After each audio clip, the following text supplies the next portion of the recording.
Imagine this for a second. You wake up, and it's the middle of the night. The air smells like smoke. We're in Lamphere, Indiana. The date is April 28th, 1908. And this is a quiet place, you know, a rural farm town where everyone thinks they know everyone else's business. Right. But tonight, something is very, very wrong.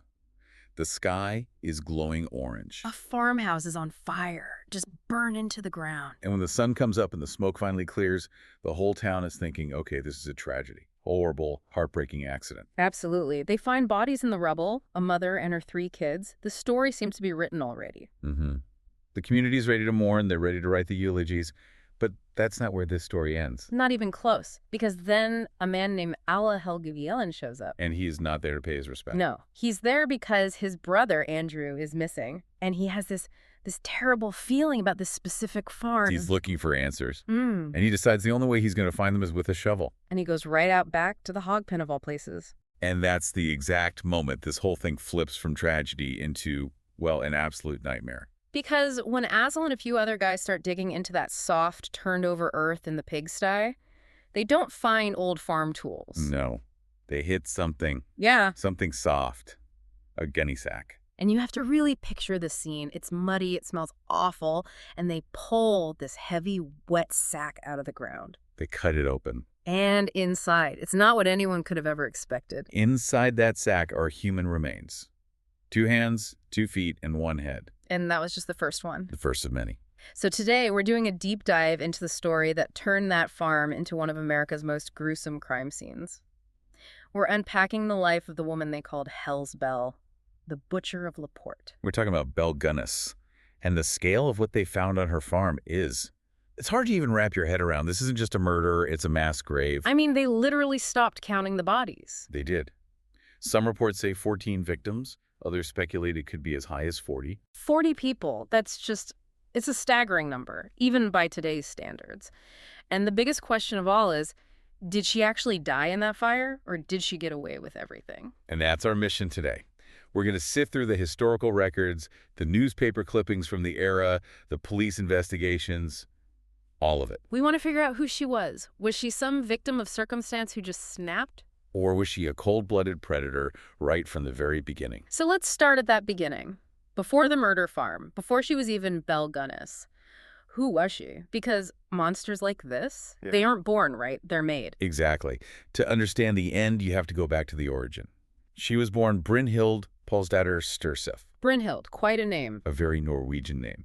She was born November 11, 1859, in Selbu, Norway. And life in rural Norway in the mid-1800s, that had to be tough. Oh, incredibly tough. This was not a life of comfort. She was the youngest of 8 children. Her parents were tenant farmers. Life was defined by hard physical labor. Just to survive. Just to get by. The records show that by the time she was a teenager, maybe 14, she was already working on neighboring farms. Doing what kind of work? Mostly herding and milking cattle. But this is a really crucial piece of her background because it tells you about her physicality. Right. She wasn't learning needlepoint in a parlor somewhere. Not at all. She was outdoors. She was handling large animals. That kind of work builds incredible physical strength. But it also, it desensitizes you. Ooh, what? To the realities of farm life.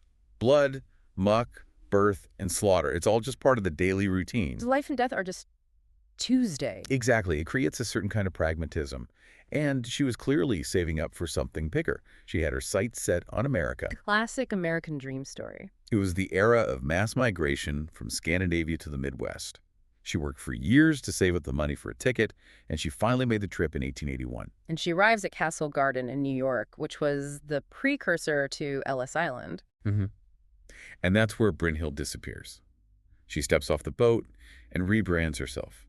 She becomes Belle. A new name for a new life. A much simpler, more American-sounding name. Yeah. But she doesn't stay in New York. She heads straight for Chicago, where her sister Nellie was already living. And this is where her resume starts to take a very dark turn. A very specific, and in hindsight, a very disturbing turn. Because the job she gets isn't what you'd expect. It's not domestic service or factory work. Well, she did a little domestic work at first, but then she lands a job in a butcher shop.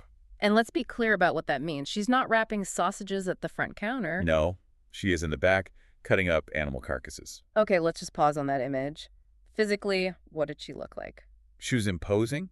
The sources say she stood about 5'7", Which was tall for a woman back then. very tall, and she weighed somewhere between 200 and 250 pounds. She was not a small person. She was immensely strong. You'd have to be to do that kind of work. Absolutely. And now she's acquiring a very specific technical skill. She's learning how to efficiently dismember large mammals. She's learning anatomy, how to separate joints, how to use cleavers and saws with precision. It's not just about brute force. It's a skill. You have to know where to cut. It's a skill set. You learn how to take a large, heavy thing and break it down into manageable, portable pieces. And as we're about to see, this wasn't just a job for her. It was training. It was an apprenticeship. That's a terrifying thought. So she's in Chicago, she's working, she meets a man. In 1884, she marries her first husband, Mads Sørensen. And on the surface, they seem to be building a life. They opened a candy store together. Sounds very quaint, doesn't it? My The God. candy store. But this is where the pattern starts to emerge. A pattern of, let's call it fire and finance. The candy store burns down. It does. The business was supposedly struggling, and then suddenly a fire. And then their home burns down. Yep, not long after. Yeah. And in both cases, what was the result? An insurance payout? A nice insurance payout. Now, you have to remember, this is the late 19th century. Insurance fraud via arson. I mean, it was common. It was even called Scandinavian lightning in some circles. There were no databases, no easy way to track claims. Okay, so burning down a building for cash is one thing. But what happened inside that home? That's something else entirely. This is where it gets really dark. They had 2 infant children who died. Both of them. Both of them. The official cause of death was listed as acute colitis, which is basically an inflammation of the intestine. But the neighbors had their doubts. Oh, yeah. There was a lot of gossip. First, people were saying they never even saw Belle look pregnant. So there were questions about where these children even came from. They might have been foster children or informally adopted. Possibly. But more to the point, the symptoms of colitis, cramping, vomiting, they look a lot like the symptoms of certain kinds of poisoning, Like what? like arsenic or strychnine, things you could buy at any general store to kill rats, readily available. And let me guess. The children were insured, Of course they were. and Belle collected a check after each death. It's so cold, it's so transactional, she's turning lives into cash. But the biggest, most brazen act of this Chicago period was the death of her husband, Mads. Oh, this one. This incident on July 30th, 1900. This is a masterpiece of cold, calculated planning. If you wrote this in a novel, people would say it was too convenient to be believable. It's all about the timing. Explain the insurance situation he had. Okay, so Mads had 2 separate life insurance policies. One was an older policy that was set to expire on July 30th, that very day. The other policy was a brand new one, and it was set to begin on Let me guess. July 30th. the exact same day. So for one day and one day only, Yeah. both policies were active. They overlapped. So if he dies the day before, she gets one payout. If he dies the day after, she gets the other. Precisely. But if he dies on that specific single day, She gets both. she gets both. And what do you know? On July 30th, 1900, Mads comes home from work complaining of a headache. A headache. Belle says she gave him some quinine powder for the pain. A little while later, she checks on him, and he's dead.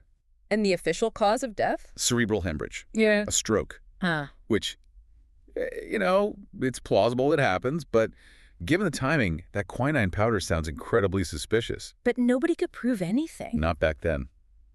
No toxicology screens. It was her word, and it passed. And financially, it was a home run for her. She collected on both policies, a total of $5,000. And $5,000 in 1900 that's a lot of money. It's a fortune.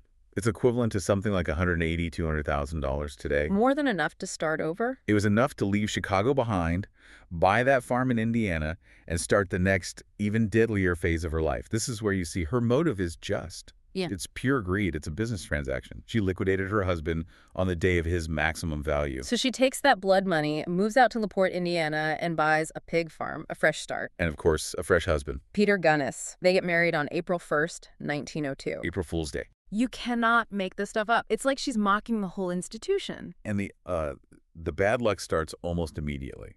Within 1 week of the wedding, Peter's infant daughter from a previous marriage dies. While alone in Belle's care. Unknown causes was the official finding. But just think about what that does to Peter. He's now grieving. He's vulnerable. He's isolated on this farm with this woman. And he's next. He didn't last long. Just 8 months later, Peter Gunness is dead, too. And the story she tells about his death, it's just bizarre. It almost defies the laws of physics. It's completely unbelievable. She claimed that he was in the kitchen reaching up for something on a high shelf, and a heavy cast-iron meat grinder fell off the shelf, hit him squarely on the head, and crushed his skull. A falling meat grinder? I mean, those things are heavy, but for it to fall with enough force to kill a grown man instantly, wouldn't he have moved? Or hurt it? It's a ridiculous story. It requires this perfect magical trajectory for the grinder and for Peter to just stand there and let it happen. Yeah. It sounds like something a child would make up. And the local authorities, they weren't buying it, were they? Not for a second. This wasn't Chicago. The district coroner was extremely skeptical. He actually convened a coroner's jury, an inquest, because he was sure it was murder. They looked at the wound. The angle of impact didn't seem consistent with a falling object. It looked like he'd been hit with a swung object. But they couldn't prove it. They couldn't. Belle put on the performance of a lifetime. The grieving widow, cursed with terrible luck, crying, wailing. And without modern forensics, without blood spatter analysis or anything like that, it was just her word against a dead man. So the case was closed. Yeah. And she got another payout. Another $3,000 in insurance money. So now she's a two-time widow. She's got cash. She's got the farm. But she wants more. And this is where her strategy evolves. She stops marrying local men. Probably because she was running out of them and people were getting suspicious. And she starts importing her victims. This is the start of the Lonely Heart scam. Exactly. This was a whole genre of crime back then. If you were lonely, especially in a rural area, you'd turn to the personal ads in the big city newspapers. So around 1905, Belle starts placing ads in Norwegian language papers out of Chicago. And what were these ads like? What was the bait? They were designed to attract a very specific profile. A middle-aged man, probably a Scandinavian immigrant like yourself, maybe a widower, lonely, and most importantly, with money, with cash savings. The ad would promise a comfortable life on a beautiful farm with a loving wife. But there was always a catch in the letters that followed. The requirement. Bring your life savings. Yes, she'd write things like, we need to pay off the mortgage together, or we need to invest in more livestock. She framed it as a test of their commitment. If you really want to build a life with me, bring your cash to prove it. It's so predatory. Let's talk about some of these men by name, because they weren't just numbers. Henry Gerholt. Henry Gerholt was a farmer from Wisconsin. He answered an ad, traveled to Laporte, and at first it seems like things were going great. He actually wrote a letter home to his family. What did he say? He said he liked the farm, said Bill was a good woman, he was happy, and then he made a very specific request. He asked his family to mail him his seed potatoes. Seed potatoes. He was planning to plant a garden. He was planning to stay. He was literally putting down roots. It shows you he had no idea he was in any danger, and that was the last anyone ever heard from him. So when the family doesn't hear back, they contact Belle. And she's just completely dismissing. She says, oh, Henry, he ran off with some horse traders, just packed up and left for Chicago. But he left his things behind. Crucially, yes. He left his trunk and his heavy fur overcoat. And in the Midwest, in the early 1900s, a fur coat is a valuable, essential item. You don't just leave it behind. Then you have the case of John Moe. John Moe, from Minnesota. He corresponded with Belle for months. This wasn't a quick thing. She groomed him. And when he finally came to the farm in 1906, he did just what she asked. He liquidated his assets and brought a large amount of cash with him. And then he vanished. Just like Henry. But this time, there was a witness of sorts. A carpenter who did odd jobs on the farm. What did he see? He was inside the house, and he noticed John Moe's trunk. But it wasn't just John's. He told people later that he saw more than a dozen trunks stored in the house. A dozen, just sitting there. That's like a collection of trophies. Or just practical storage. But it speaks to the sheer volume of men passing through that farm. They'd arrive, hand over their cash, and then they would just cease to exist. And because so many were immigrants or drifters, no one would notice for months, maybe years. She was exploiting their isolation. She weaponized it. But that kind of operation can only last for so long. Eventually, someone's going to come looking for their loved one with more determination. And that brings us to 1908, the year it all unravels. The pressure was definitely building. And it was mostly because of one man, Al Helgelien, the brother of another victim, Andrew Helgelien. And Al was persistent. He was. And he had proof. He'd found the letters between his brother and Belle. And what was in them? The whole playbook. Yeah.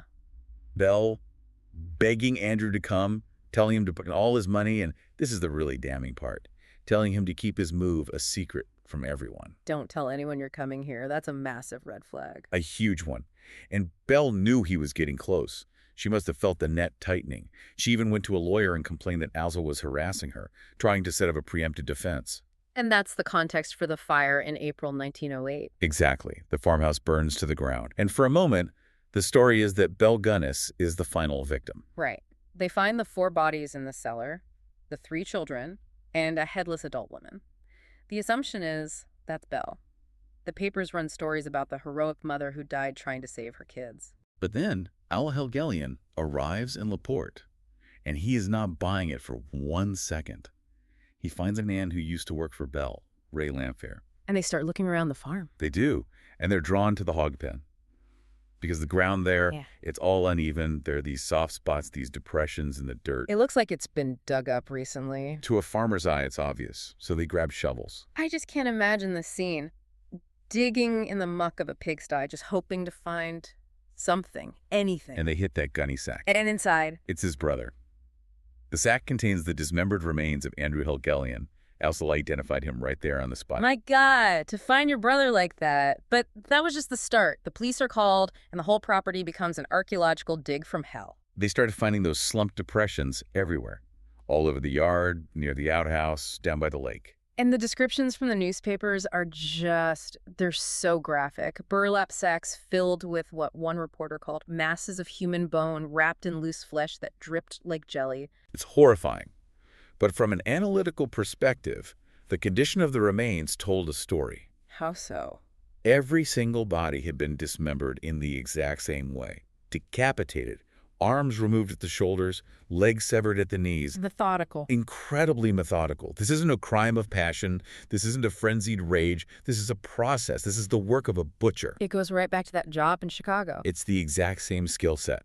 She was processing these men the same way she processed cattle, dismantling them to make them fit into sacks for easy disposal. So how many bodies did they ultimately find? On day 1, they found parts belonging to 5 people. The next day, 6 more. After that, it got so chaotic and the press coverage was so intense that the official count gets hazy. They literally just said they stopped counting. So the estimate of 14 to 40, that's based on the remains they found and the number of men who were known to have gone there. Correct. So she goes from being this tragic victim to the butcher of Laporte overnight. But the biggest question of all still hangs over everything, that headless body in the fire. If she killed all these men, did she die in the fire? Or was that body someone else entirely? And if it was someone else, the fire wasn't an accident. It was the final piece of the cover-up. This is where the hired hand, Ray Lamphere, becomes the key witness. Right. He was Belle's on-again, off-again lover and farmhand. Right. And he's immediately the prime suspect for the fire. And he didn't help his case with what he was wearing when they arrested him? No, he was caught wearing John Moe's overcoat and carrying Henry Gerholt's watch. I mean, it's like she dressed him to be the fall guy. So Ray is arrested and convicted of arson, and in jail, he starts to talk. He sings like a canary. He confesses to a minister, to a journalist. He lays out the whole operation. He says Belle lured the men, drugged their coffee, killed them with a cleaver, and he helped her bury the bodies. And what did he say about the fire?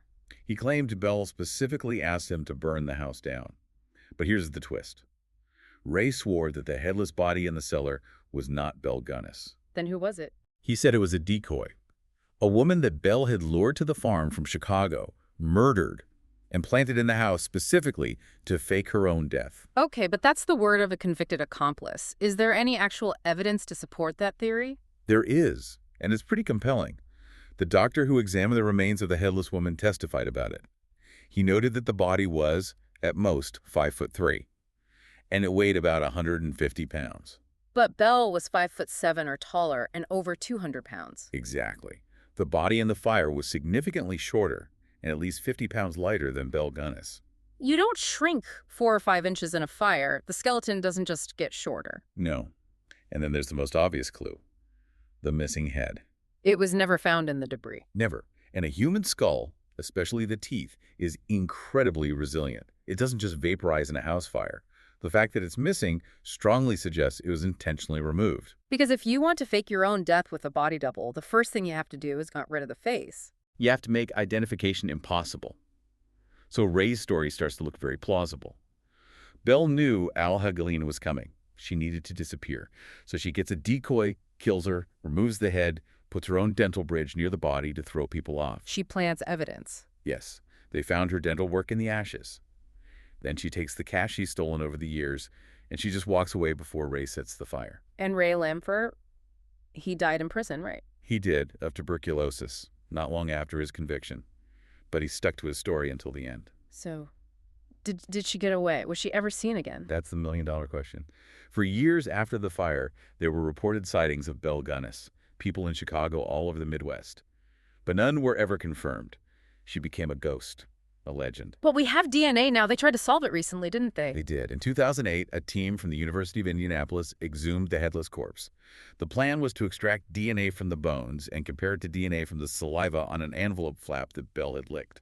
Modern science trying to solve a century-old mystery. What did they find? Frustratingly, the results were inconclusive. The sample from the envelope was just too old, too degraded. They couldn't get a definitive profile. So we still don't know for sure. We still don't know. The mystery remains. And in the meantime, the farm itself became this dark tourist attraction. Oh, it was a total media circus. People came by the trainload from all over the country to see the murder farm. They gawked at the open graves. Vendors set up stands selling ice cream and popcorn. That's just so ghoulish. Selling popcorn at a mass gravesite. It speaks to that dark public fascination with a story like this. It had everything. A mysterious, monstrous woman, gruesome secrets, and an ending that was a complete question mark. It's inspired so much, hasn't it? Books, movies. Ballads, novels, you name it. She's become a fixture in American true crime folklore, right up there with Lizzie Borden or H.H. Holmes. So to sum it all up, we have a Norwegian immigrant who starts with the American dream and twists it into this industrial-scale nightmare of murder for profit. Her method is what makes her so unique. The combination of her raw physical strength, her butcher's skills, and this cold, calculating greed. She wasn't a thrill killer. For her, murder was a business model. And it's the ambiguity of her end that makes her a legend. Absolutely, because if that was her body in the fire, then it's a closed, if brutal, loop. But if it wasn't. And that's the really chilling thought I want to leave everyone with. If Ray Lamphere was telling the truth, if that headless body was just a pawn in her game... It means Belle Gunness got away clean. She walked off that farm with a fortune in cash and just dissolved into the crowds of 1908 America, free to start over somewhere else. I mean, that raises the question, doesn't it? For how many years afterwards did she live out a quiet life? How many people sat next to a large, older Norwegian woman on a streetcar in some city or bought something from her in a shop with no idea they were standing right next to the butcher of Lamphere? It's a terrifying thought. That's all the time we have for this deep dive. Thanks for listening. We'll see you next time.